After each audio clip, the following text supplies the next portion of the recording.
Hey guys, Josh from SoccerReviewsForYou.com, bringing you my review plus on-feet video of the yet-to-be-released Nike Air Max 2014. Now, unfortunately, this is an early release pair, so I do not have a box for you. So the specifics on the colorway and stuff like that, I just don't have. Obviously, it's a navy blue. You got what I'm assuming is going to be some form of a red as an accent color. And then I believe this would be categorized as gamma blue, but again, I could be wrong.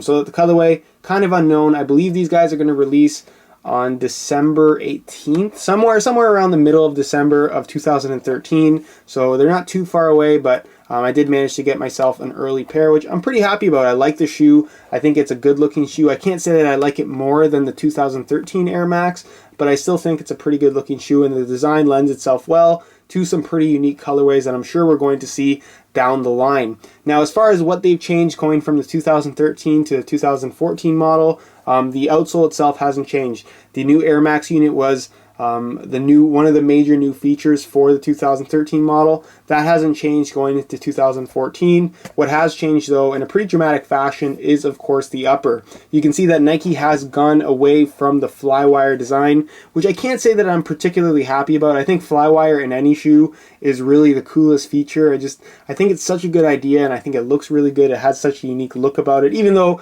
Nike has implemented Flywire in pretty much all of their running models, I wish they would have stuck with that design going into the 2014 Air Max. But instead, what you have is a combination of engineered mesh as well as like a very open fuse, as you can see. So there are these kind of fuse lines going throughout the entire upper. It gives it this kind of geographical look to the upper itself, almost as if you were looking at a map. That's kind of the first impression I got of this particular design. But for the most part, like I said, it still looks pretty good. You got your navy blue, you got your red, you've got your gamma blue, or lighter blue, I should say. And most of it, like I said, is very open fused with these holes going through. So breathability is definitely going to be there, although I still wouldn't categorize the Air Max as kind of a serious running shoe. They tout it as a performance model, but in complete honesty, if you're doing any kind of serious running, the Air Max line is definitely not something to look at. There's much cheaper and much better running shoes from Nike as well as other brands that I would use before the Air Max when it comes to actual running and training. But for the most part, as a casual shoe, this is still going to look really good, and it's going to be nice and comfortable for you. So the toe box area is pretty much all open mesh, as you can see. There's very kind of a more structured fuse going around the toe box area just to prevent any kind of slipping or over stretching of the upper. You have your 3M Nike swoosh here on the instep as well as on the outside. And then the Air Max kind of embedded in the fuse material is also 3M, so all of that will reflect against the light. The tongue itself does have some kind of inlaid padding there. You can see that it's got the red Nike logo there at the top, and it even says Air Max. It's just kind of difficult to see.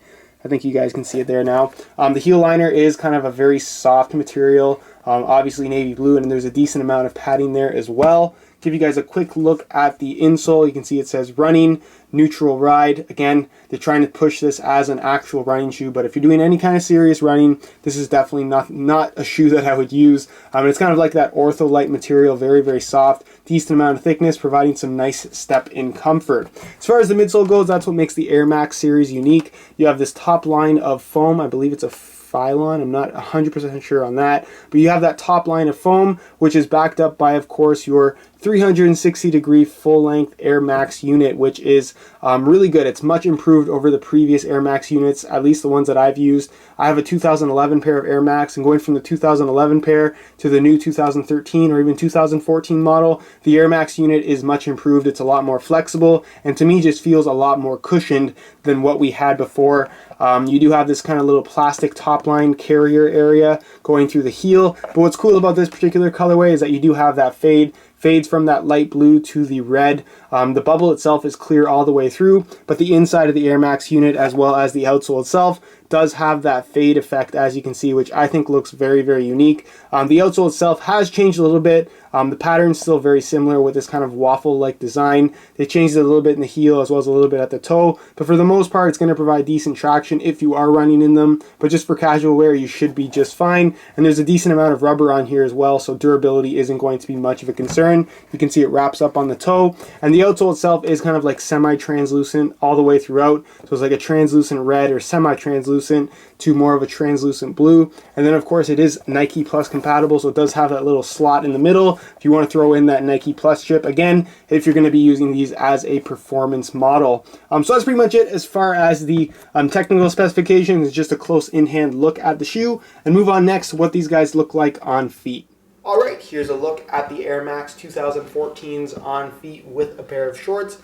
And overall, I think this shoe looks a lot better on feet than it does in hand. And in comparison to the 2013 model, the upper feels a lot thinner on this one, and you can feel the air passing through. That's not to say that the 2013 model wasn't breathable. This one is just a lot thinner, and for that reason feels a little bit more lightweight in my opinion. In terms of the overall comfort level of the shoe, of course you do have that 360-degree air unit that I think feels really good, especially for casual wear. In terms of actually running in them, like I mentioned before, to me the Air Max unit is not ideal. You're going to get much better support and much better responsiveness from a foam cushioned running shoe as opposed to something like this. But for casual wear, they are nice and comfortable and just well cushioned overall. In terms of sizing, I'm wearing a size 10 US in this particular shoe as opposed to my usual size 9.5.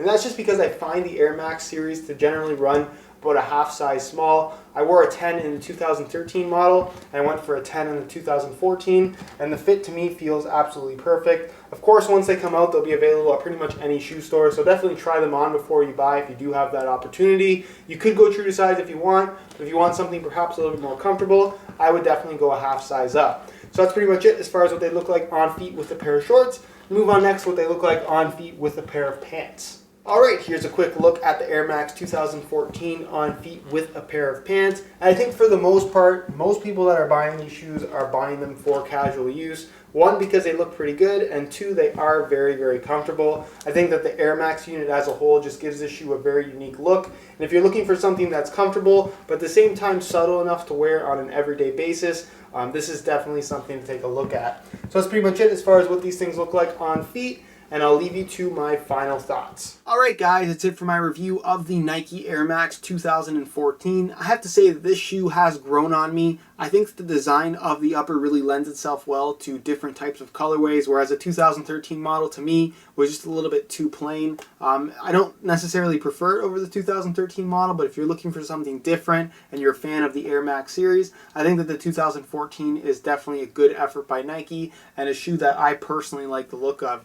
Now, in terms of getting one of these for yourself, they don't release until sometime in mid-December of 2013, so you may have to wait a couple of months depending on when you watch this video to be able to pick up a pair of these for yourself. But in the meantime, if you guys do want to see some high quality pictures of this particular colorway right here, be sure to check out the review page on my website, linked down below in the description. If you guys do have any questions, feel free to leave a comment down below. If you enjoyed today's video, be sure to support it with a like, subscribe for more videos of course. All of my social media information can be found down below in the description. And other than that guys, hope you enjoyed today's video, and as always, thanks for watching.